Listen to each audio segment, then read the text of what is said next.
Y le invito a seguir la lectura de la palabra de Dios. Vamos a leer Hechos 4 del 23 al 31 y después leemos Hechos 4, 38. Ok. Dice la palabra de Dios en el nombre del Padre, del Hijo y del Espíritu Santo. Hechos 4, 23. Y puestos en libertad, vinieron a los suyos y contaron todo lo que los principales sacerdotes y los ancianos les habían dicho. Y ellos, habiéndolo oído, alzaron unánimes la voz a Dios y dijeron: Soberano Señor, tú eres el Dios que hiciste el cielo y la tierra, el mar y todo lo que en ellos hay. Que por boca de David tu siervo dijiste: ¿por qué se amotinan las gentes y los pueblos piensan cosas vanas? Se reunieron los reyes de la tierra y los príncipes se juntaron en uno contra el Señor y contra su ungido, porque verdaderamente se unieron en esta ciudad contra tu santo Hijo Jesús, a quien tú ungiste, Herodes y Poncio Pilato, con los gentiles y el pueblo de Israel, para hacer cuanto tu mano y tu consejo habían antes determinado que sucediera. Y ahora, Señor, mira sus amenazas y concede a tus siervos que con todo denuedo hablen tu palabra mientras extiendes tu mano, para que se hagan sanidades y señales y prodigios mediante el nombre de tu santo Hijo Jesús.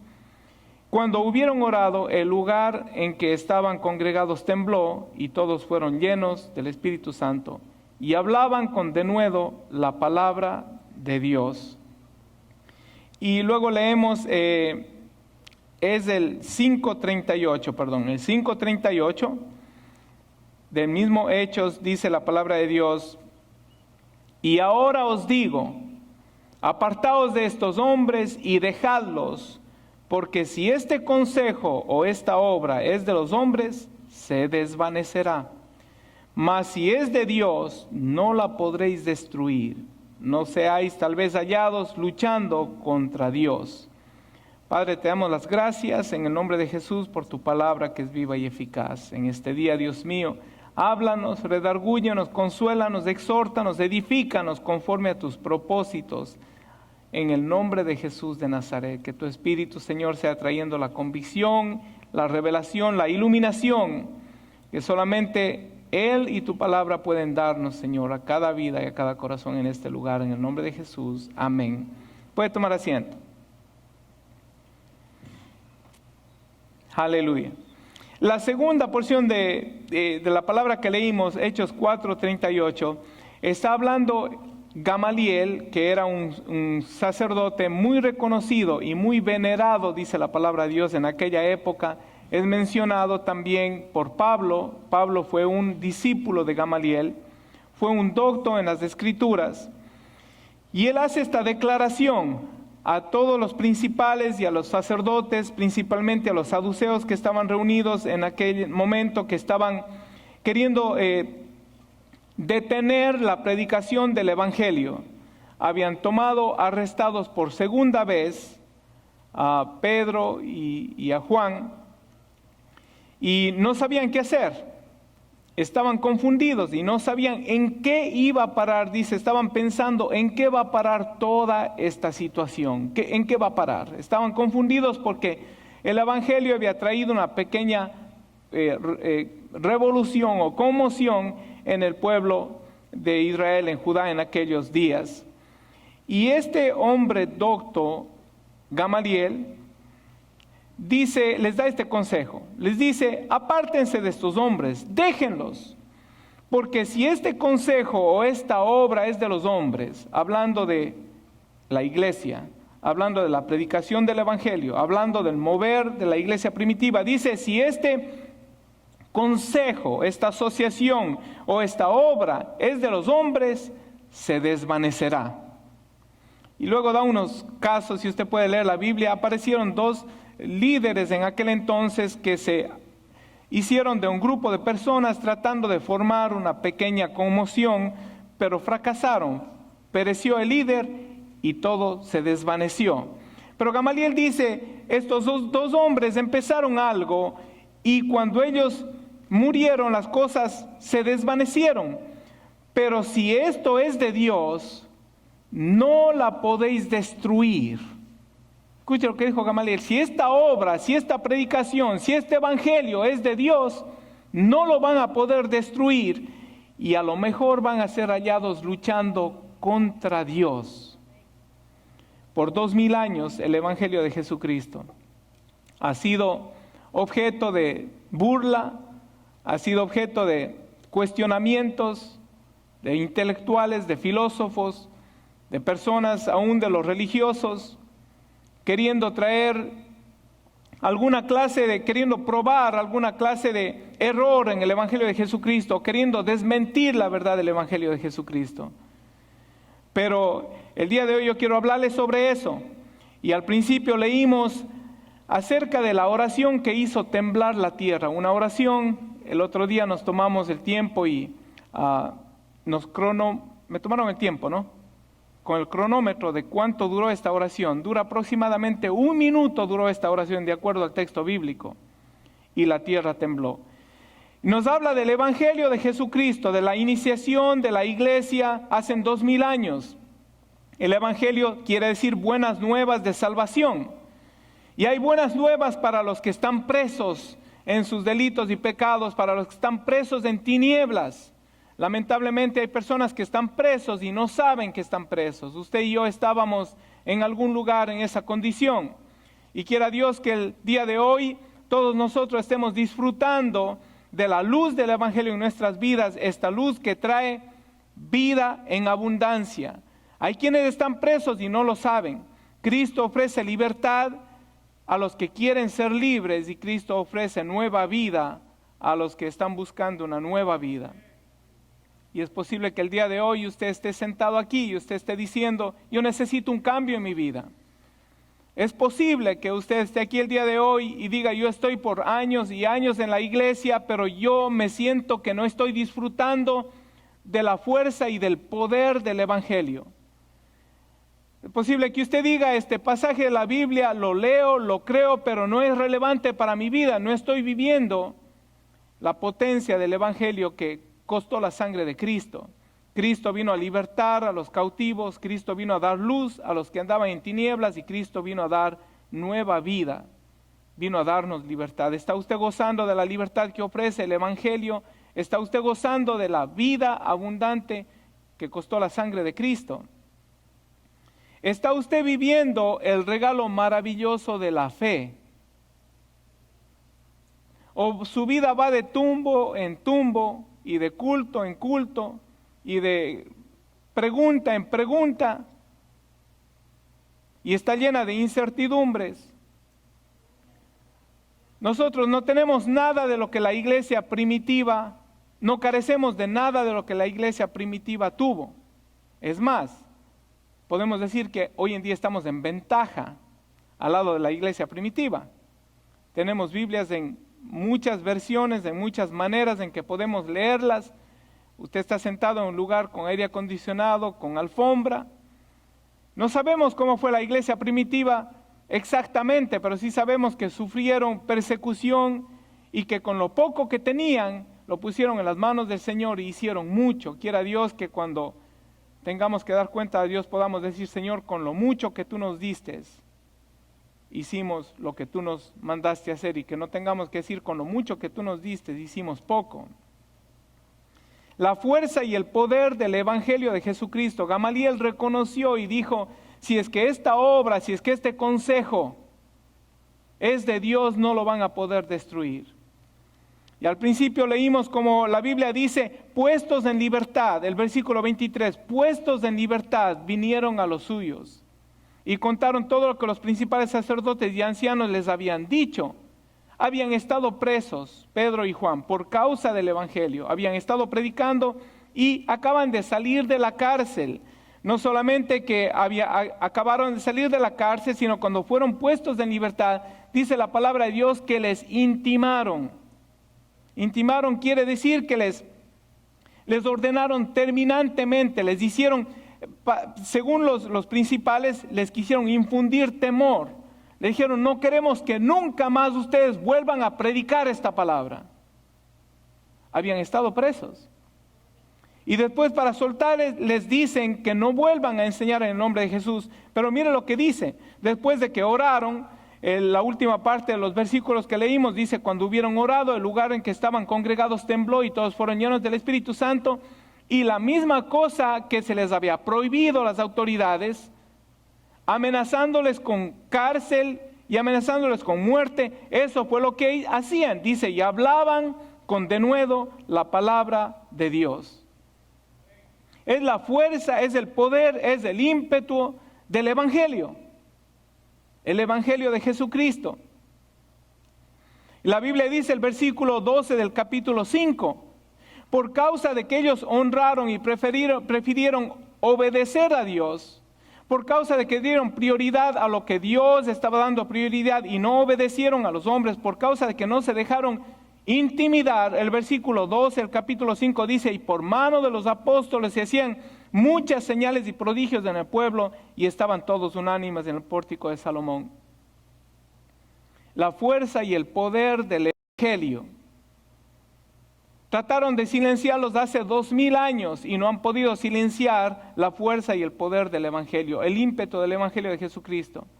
Y gracias a eso estamos usted y yo aquí el día de hoy. Amén. Vieron la fuerza, vieron el poder de Dios en acción porque obedecieron y no dejaron de predicar la palabra de Dios.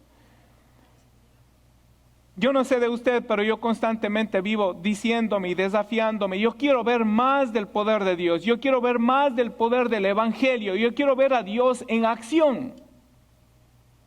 ¿Cuántos se han dicho eso? Si usted nunca se ha dicho eso, usted debería reexaminar a qué Dios le está sirviendo a usted. Porque si nos conformamos con el día va y el día viene y no vemos cosas grandes y maravillosas hechas por el Señor a través de nuestras vidas, alguien está fallando y Dios no falla. Amén. Entonces esto nos llama a revisar nuestra fe, a revisar nuestro estilo de vida. Si queremos ver el poder de Dios en acción, tenemos que seguir el patrón bíblico. Ahora, ¿qué es poder para usted? Vale la pena hacer un pequeño paréntesis. ¿Es poder para hacerse rico, o poder para hacerse famoso, o poder para llenarse de comodidades?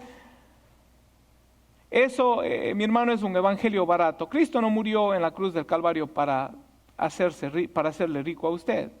Hay muchos que se hacen ricos haciendo obras impías. Cristo no murió en la cruz del Calvario solamente para mejorar su estilo de vida. Y Cristo no murió en la cruz del Calvario solamente para sacarle a usted de un estatus de incógnito a un estatus de renombre.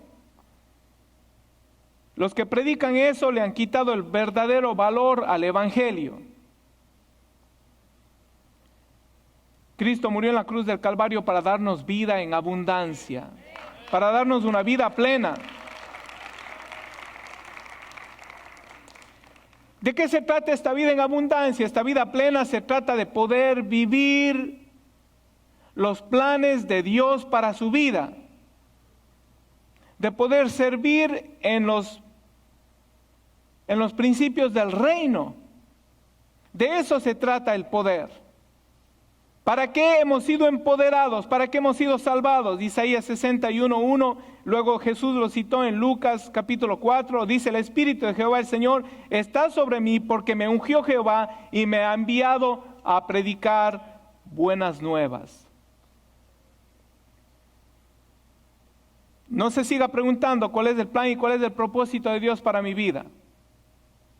Yo me atrevo a decir que las cosas que hacemos con nuestros dones o con las habilidades que Dios nos da son secundarias en los planes de Dios. Dios le llamó a usted para ser pescador y pescadora de hombres. Dios le llamó a usted y ha depositado su espíritu en su vida para predicar buenas nuevas. Usamos nuestros dones para magnificar esta predicación, para magnificar la proclamación de quién Dios es.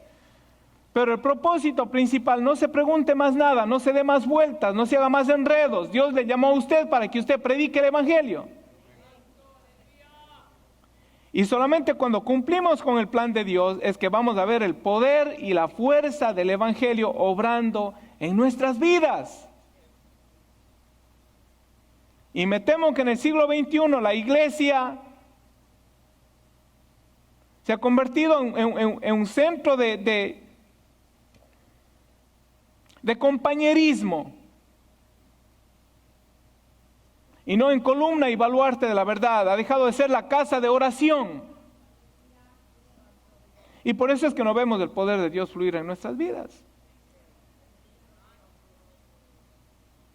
Y alguien por ahí dijo, muchas iglesias lo que son es centros de entretenimiento. Aquí todo lo que hacemos lo hacemos para la gloria del Señor y no estamos en el negocio de entretener a nadie, sino de discipularlo y de decir la verdad, de tratar de afirmar los planes de Dios en su vida. ¿Cómo es que el poder de Dios se va a ver manifestado en su vida? En la oración que hizo temblar la tierra hallamos algunos principios. La oración que leímos al principio. Una oración que hizo temblar la tierra. Y primero vamos a ver que ellos reconocieron la soberanía de Dios. La soberanía de Dios. El versículo 24 dice, y ellos, habiéndolo oído, alzaron unánimes la voz a Dios y dijeron, soberano Señor. Así comenzó la oración de ellos. Soberano Señor, tú eres el Dios que hiciste el cielo y la tierra y el mar y todo lo que en ellos hay. Pareciera sencillo y a lo mejor es parte de nuestras oraciones del día de hoy. Pero me pregunto yo si nuestra dependencia está volcada totalmente a la soberanía de Dios en todo lo que hacemos y en todo lo que somos. Al ellos hacer esta oración se estaban jugando la vida, no solamente los apóstoles, acaban de decir, nos metieron en la cárcel, nos acaban de soltar y nos han prohibido hablar la palabra del Señor. Les intimaron la palabra intimaron quiere decir que les amenazaron, les quisieron infundir temor. Primero dice que alzaron unánimes la voz. Entendieron, escuche esto, que el desafío no era de los apóstoles solamente, sino de toda la iglesia. Los apóstoles vinieron y dijeron, hemos hallado oposición. Y la iglesia no dijo, pues, arréglense como puedan, sino unánimes alzaron la voz porque el desafío o la encomienda, la gran comisión, no recae solamente sobre los apóstoles de aquel entonces, ni recae solamente sobre los líderes. La gran comisión recae sobre todo aquel que dice Jesucristo es mi Señor. Alzaron la voz unánimes y después reconocieron la soberanía de Dios. Y el que reconoce la soberanía de Dios, escuche esto, es porque está dispuesto a vivir el plan de Dios. Si yo reconozco que Dios es soberano y yo estoy diciendo su voluntad sea hecha en mí. Este es el ingrediente de esta oración, el primer ingrediente. El que reconoce la soberanía de Dios vive el plan de Dios, y porque vive el plan de Dios, vive también en unidad con lo que Dios ha establecido.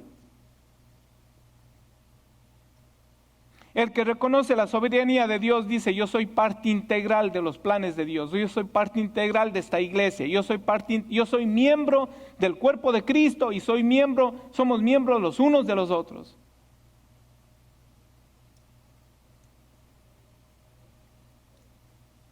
Toma su responsabilidad en serio, no viene a hacer no viene a ser un visitante o un simpatizante de la iglesia. Porque si reconoce la soberanía de Dios, lo que tiene que hacer es obedecer, si Dios es soberano, ¿verdad que sí? Entonces dicen, tú creaste los cielos, el mar y todo lo que en ellos hay, el cielo y la tierra. Reconocieron quién es el Dios al que servían, el Dios soberano, el Dios creador del universo. Y esto nos manda a otro nivel de compromiso con Dios, porque si yo reconozco que Dios, el Dios al que yo clamo, el Dios al que yo sirvo, es el creador del universo. Si reconozco la soberanía, entonces tengo que reconocer que yo no estoy siguiendo ni estoy sirviendo a filosofías humanas. El Evangelio es de Dios. Las buenas nuevas de salvación vinieron desde el cielo. Y por eso es que no han podido ser calladas las voces de aquellos que han reconocido la soberanía de Dios. Y por 2000 años la iglesia de Jesucristo ha sido y está siendo un agente impetuoso que está transformando este mundo. Pero todavía hay mucho trabajo que hacer. Y usted y yo somos deudores a esa gracia divina. Somos deudores a la sangre derramada en la cruz del Calvario, sobre todas las cosas, y somos deudores a la sangre de todos los mártires que han muerto a través de los años para que este evangelio permanezca en pie. Costó la sangre de Cristo, pero también mucha sangre se ha derramado para que este evangelio pueda permanecer hasta el día de hoy. Y usted y yo estamos aquí, producto de ese sacrificio, el sacrificio de Jesucristo y de aquellos que han obedecido al evangelio. Necesitamos recordar, mi hermano, para quién estamos viviendo. ¿Para quién estamos viviendo? La iglesia de Jesucristo es un agente especial sobre la faz de la tierra. ¿Sabe usted que de las múltiples miles y miles de religiones que puedan haber alrededor del mundo, ninguno de ellos puede decir estamos sirviendo al creador del universo? Algunos sirven a seres humanos que han pasado a la historia, algunos sirven a filosofías que crecieron por un momento, que tomaron auge, y ninguno de los que está sirviendo en ninguna religión del mundo puede decir el creador del cielo vino a rescatarme a mí y vino a dar su vida por mí. Ese es el evangelio, las buenas nuevas de salvación. Buenas nuevas de salvación en Jesucristo. El que reconoce la soberanía de Dios también reconoce, escuche esto, la santidad de su palabra. Acuérdense que estamos hablando qué tenemos que hacer para ver la fuerza y el poder del evangelio en acción y vivo en nuestras vidas, ¿verdad? Y hemos tomado como punto de partida esta oración que hizo temblar al mundo.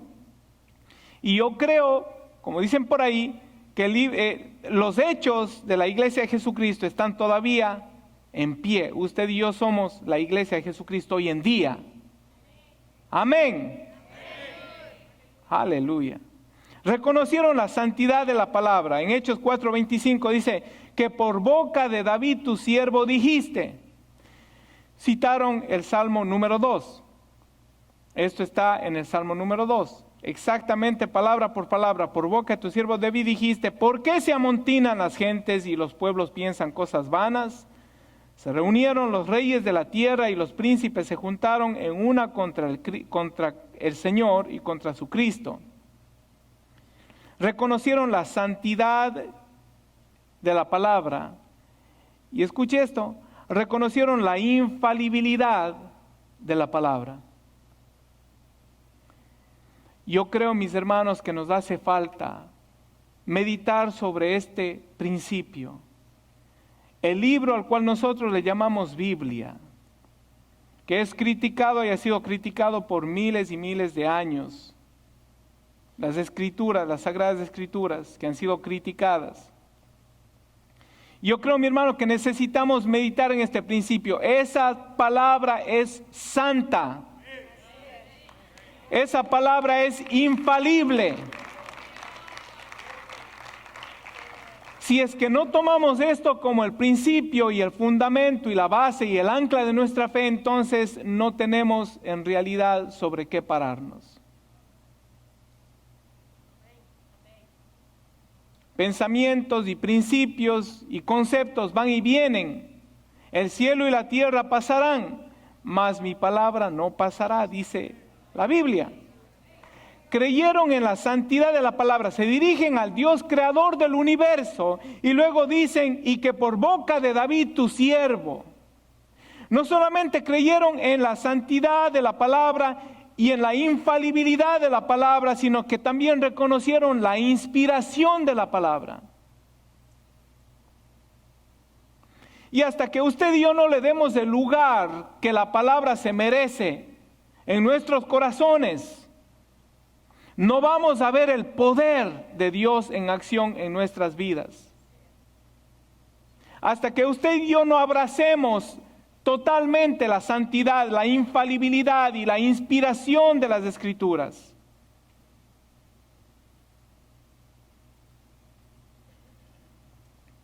Porque tenemos la tendencia a decir, esto no me conviene, esto no me conviene, esto sí está bueno. Todo lo que nos habla de promesas, de prosperidad, de beneficios, todo eso es parte del Evangelio. Pero la Biblia dice en 2 Timoteo 3:16, toda la Escritura es inspirada por Dios. Ellos reconocieron por boca de David tu siervo, tú dijiste. David escribió un salmo y la iglesia primitiva está diciendo, tú hablaste por boca de David. La canción que David escribió, el salmo que David escribió fue inspirado por ti, salió de tu boca. Estaban reconociendo la autoridad espiritual de la palabra, la inspiración de la palabra. Toda la Escritura es inspirada por Dios. La palabra inspirada, como ustedes saben, quiere decir soplada o quiere decir dar aliento. Toda la palabra, toda la Escritura es inspirada por Dios y es útil para enseñar, para redarguir, para corregir, para instruir en justicia. ¿Sabe que a veces me causa asombro cómo Hollywood presenta ciertos conceptos místicos, ¿verdad? Por ahí, no tengo ahorita mismo el nombre de las películas o algo en sí específico, pero sé que por ahí hay una serie de vampiros, no sé qué, o serie bueno, unas cuantas cosas que alguien encuentra un libro sagrado. Harry Potter, bueno, ustedes saben más que yo. Encuentran un libro y entonces se ponen a leer y dicen, estos escritos son los escritos antiguos y aquí hay un conjuro y aquí hay una palabra y aquí está la clave de la vida eterna y aquí está esto y está el otro. Y como Hollywood lo presenta, como que todo el mundo empieza a creer eso y le dan tal importancia a esos escritos, ¿verdad? Sí sabe de qué estoy hablando, varias películas, ¿verdad? Déjame decirle que Hollywood presenta lo que pasa en la vida real. Hoy en día se levantan personas con mentiras de este tamaño y hablan de conceptos falsos y cientos y miles de personas corren creyendo en la palabra de esa persona o en las palabras de ese libro. Pero hay un solo libro, mi hermano, que es inspirado por Dios. Hay un solo libro que es santo y hay un solo libro que es infalible. Y si usted y yo creemos en ese libro, usted y yo somos el resultado de ese libro, usted y yo somos el resultado del Evangelio. Usted y yo somos del Evangelio de Jesucristo. La representación de Dios a este mundo somos nosotros. Por lo tanto, tenemos que vivir esta palabra, tenemos que creer en la santidad, tenemos que creer en la inspiración, en la infalibilidad de las Escrituras. Por boca de David tu siervo dijiste, porque se amotinan los pueblos. Y luego dice, se reunieron los reyes de la tierra y los príncipes se juntaron contra el Señor y contra su Cristo, porque verdaderamente se unieron en esta ciudad contra tu santo Hijo Jesús, a quien tú ungiste, Herodes y Poncio Pilato, con los gentiles y todo el pueblo. Entonces están diciendo, mira, lo que tú hablaste, primero reconocen la soberanía de Dios. Tú eres el Dios que hizo los cielos y la tierra. No hay nadie más grande que tú. Y tú has inspirado las Escrituras porque lo que tú escribiste por boca de David. David comenzó a reinar aproximadamente unos 800 años antes de Cristo. 800 años antes fue escrito exactamente, y ellos dicen lo que fue escrito tuvo cumplimiento ahora con Jesucristo. Reconocieron la santidad, la infalibilidad. Hermano, lo que está escrito tiene cumplimiento. Lo que estuvo escrito de Jesús tuvo cumplimiento. Lo que Jesús habló acerca de la iglesia tiene cumplimiento. Ahora escuche esto. Lo que la Biblia dice de usted tiene cumplimiento. Usted dice, ¿la Biblia habla de mí? Seguro que sí. Seguro que sí. Y lo que la Biblia habla de usted tiene cumplimiento, mi hermano. Gloria sea a Dios. Reconocieron también la sabiduría de la palabra. La sabiduría de la palabra, la sabiduría de Dios. Fíjense lo que dicen. Hace 800 años, David escribió, porque tú dijiste, esto salió de tu boca, que se iban a amotinar los reyes contra tu santo y tu ungido, que se iban a amotinar y que iban a venir en contra de tu santo, de tu Hijo Jesús. Y el versículo 29 dice, para hacer cuanto tu mano y tu consejo había antes determinado que sucediera. Fíjense, están diciendo, Señor, lo que tú dijiste se cumplió. A pesar de que los reyes del mundo se juntaron en contra de Cristo, lo que se ejecutó, a fin de cuentas, fue tu plan. Fue tu plan.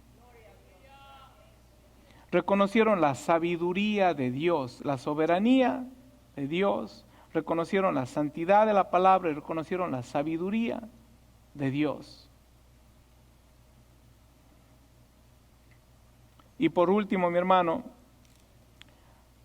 reconocieron la seriedad de su llamado, la responsabilidad de su llamado.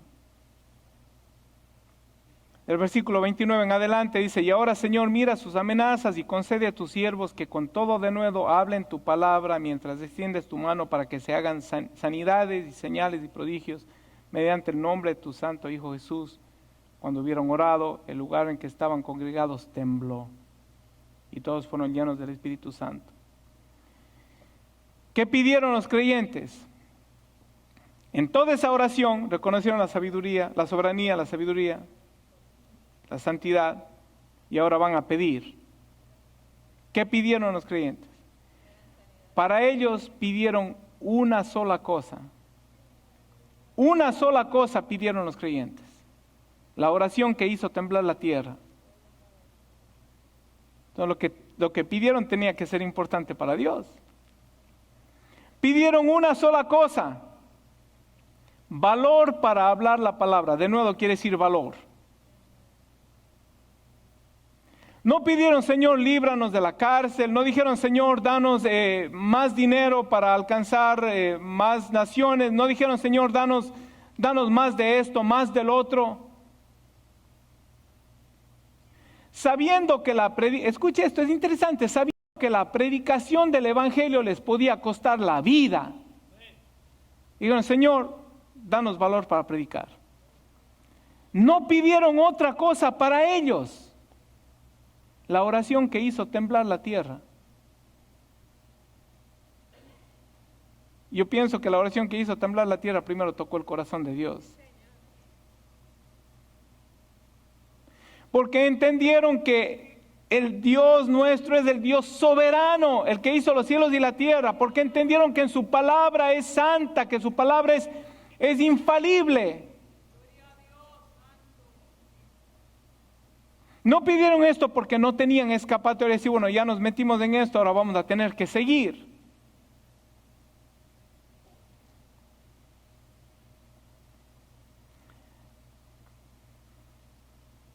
Pablo dice en Romanos 1:16, no me avergüenzo del Evangelio,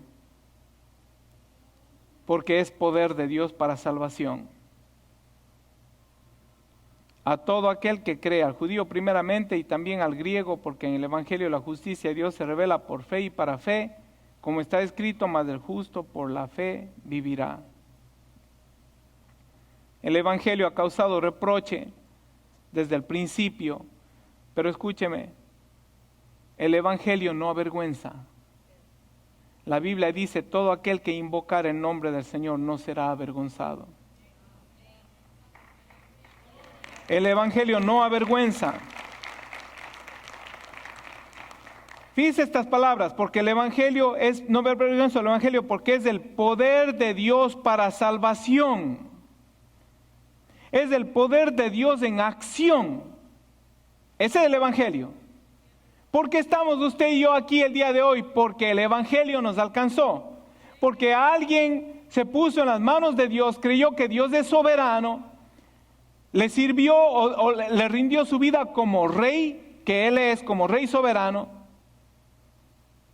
Porque creyó en la palabra de Dios, en la santidad, en la inmutabilidad, en la infalibilidad de la palabra, en la sabiduría de Dios, y decidió obedecer, porque tomó en serio su llamado. Por eso estamos usted y yo aquí.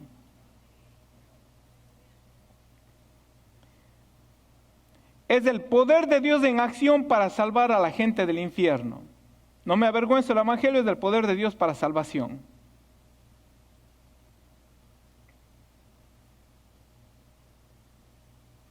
Lo que no avergüenza, no avergüenza. El cristiano debería predicar con la frente en alto. A Adrián Rogers le dijeron en cierta ocasión: ¿usted le gustaría algún día seguir una agenda política y postularse para presidente? Creo que tendría una muy buen resultado. Y él dijo: he sido llamado a ser predicador del Evangelio y no pienso rebajarme para ser presidente de los Estados Unidos.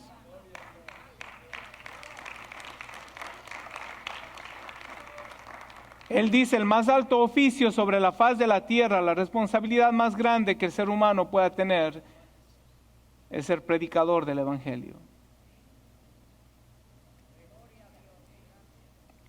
Ahora dice: el poder de Dios a todo aquel que cree, porque es el poder de Dios para salvación a todo aquel que cree. Y usted ha escuchado más de una vez este versículo, Romanos 10:14. ¿Cómo pues invocarán a aquel en el cual no han creído?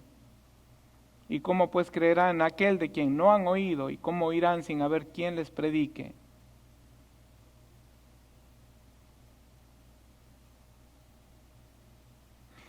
Entonces la interrogante, la pregunta, la inquietud del día de hoy es: ¿cómo es que si el Evangelio es un evangelio, es impetuoso, es vehemente, que no se puede detener, que nadie lo ha podido destruir por 2000 años? ¿Cómo es que el Evangelio es la fuerza y el poder de Dios en acción para salvación? ¿Cómo es que no vemos más almas viniendo a los pies de Cristo?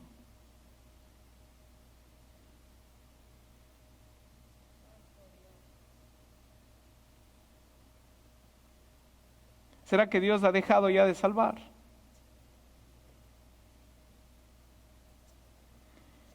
Se me ocurre hacerle una pregunta en este momento. ¿Cuántos años lleva de creyente? Dibújelo ahí en su mente. Y la segunda pregunta: ¿cuántas personas han venido a Cristo en todos esos años por causa de su predicación? De su predicación, de su testimonio. La encomienda no es solamente para el pastor, para los líderes, para los evangelistas, no es la encomienda solo para ellos. Acuérdense que cuando los apóstoles regresaron y les contaron a la congregación, ellos todos juntos alzaron la voz y todos juntos pidieron de nuevo.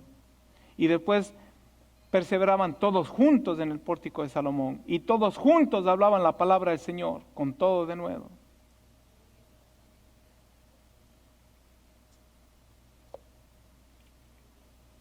Hay que predicar para poder ver el poder de Dios en acción. Ahora fíjese lo que dice esta parte también de Romanos: porque en el Evangelio la justicia de Dios se revela por fe y para fe.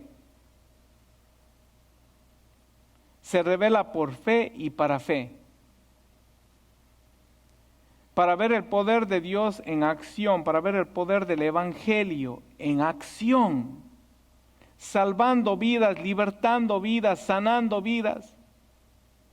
El poder de Dios se revela por fe y para fe. Hay que predicar con fe para que la justicia de Dios obre, el poder de Dios para salvación. Yo creo que hay una diferencia entre predicar con convicción y predicar con fe.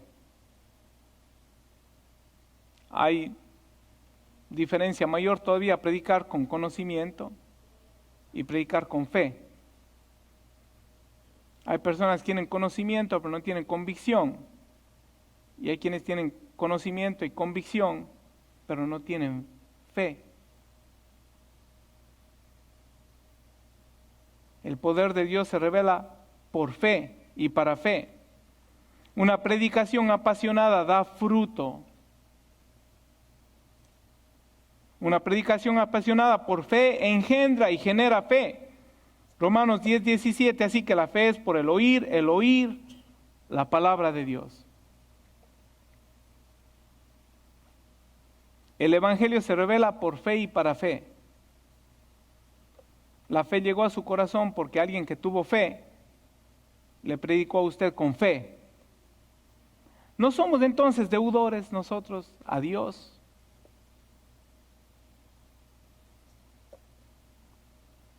Ya voy a terminar, tan serios ustedes.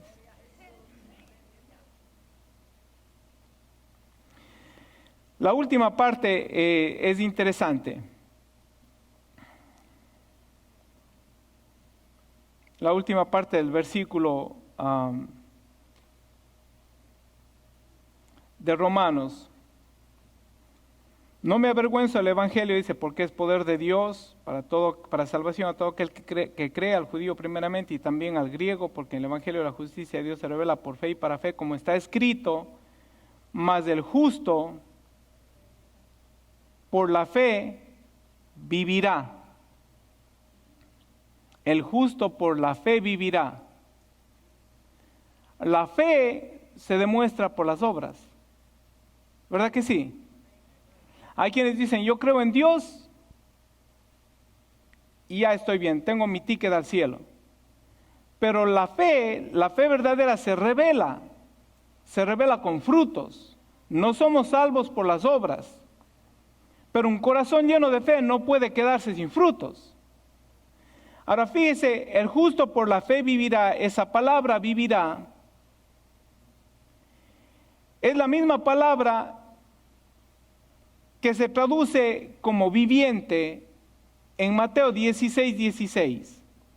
Cuando Jesús les pregunta a los apóstoles, ¿quién ustedes creen que yo soy? Y Pedro le dice, tú eres el Cristo, el Hijo del Dios viviente. Es la misma palabra, el justo por la fe vivirá, es la misma palabra, tú eres el Hijo del Dios viviente. Y la palabra viviente, el justo por la fe vivirá, Pablo estaba citando a Habacuc 2:4. Ahí dice, el justo por la fe vivirá.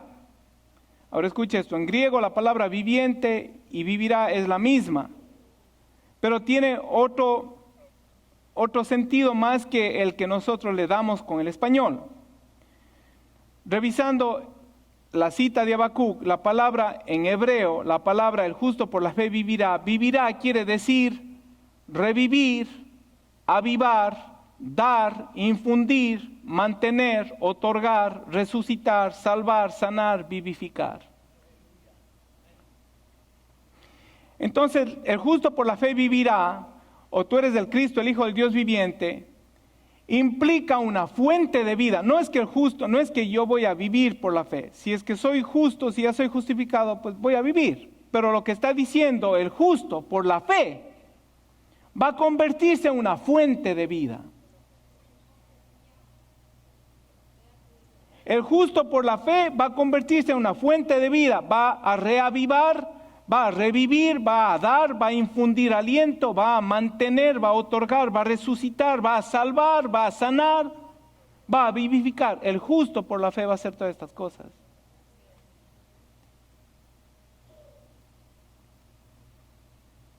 Se convierte en una fuente de vida. Se mantiene como una fuente de vida. Tenemos un mensaje que infunde vida. El mismo que nos dio vida. Yo creo que el desafío del Señor en este día para Templo Calvario, los que quieran aceptar el desafío. Una pregunta, ¿qué tú estás haciendo con la fe? ¿Qué tú estás haciendo con el mensaje del Evangelio? ¿Lo estás viviendo? ¿O te has convertido en una fuente de avivamiento? Acuérdense que es la misma palabra, el Hijo del Dios viviente, el Hijo del Dios que emana vida. Y es la misma palabra, el justo por la fe, emana vida. Ese es el fruto, esa es la prueba de su fe. Esa es la prueba de que usted cree en que el Dios al que le servimos es el creador del universo. No es un diosito, no es uno de los dioses, como es el creador del universo, yo tengo que servirle con excelencia. Y después de eso tengo que reconocer que el Dios que creó el universo ha forjado un libro llamado la Biblia, las Sagradas Escrituras. Él inspiró lo que en él está escrito. Eso me lleva a una responsabilidad mayor, a un compromiso mayor de cumplir con la encomienda que Dios ha puesto en mi vida, a vivir el plan y el propósito de Dios. Si no creo eso, si no creo en la soberanía del Creador, si no creo en la santidad de la palabra, entonces en realidad no puedo establecer una relación con Dios. No paso de ser un religioso.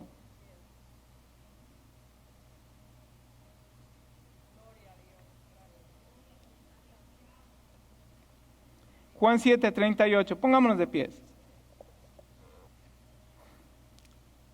Jesús hablando dice, el que cree en mí, como dice la Escritura, de su interior correrán ríos de agua viva. Otra vez el concepto de la fuente. El que cree en mí, no se trata de creer en el Jesús de la historia, no se trata de creer conceptualmente, se trata de creer con fe. Y el que cree, el justo por la fe, emana vida. El justo por la fe se convierte en una fuente de vida. El que cree en mí, como dice la Escritura, de su interior correrán ríos de agua viva.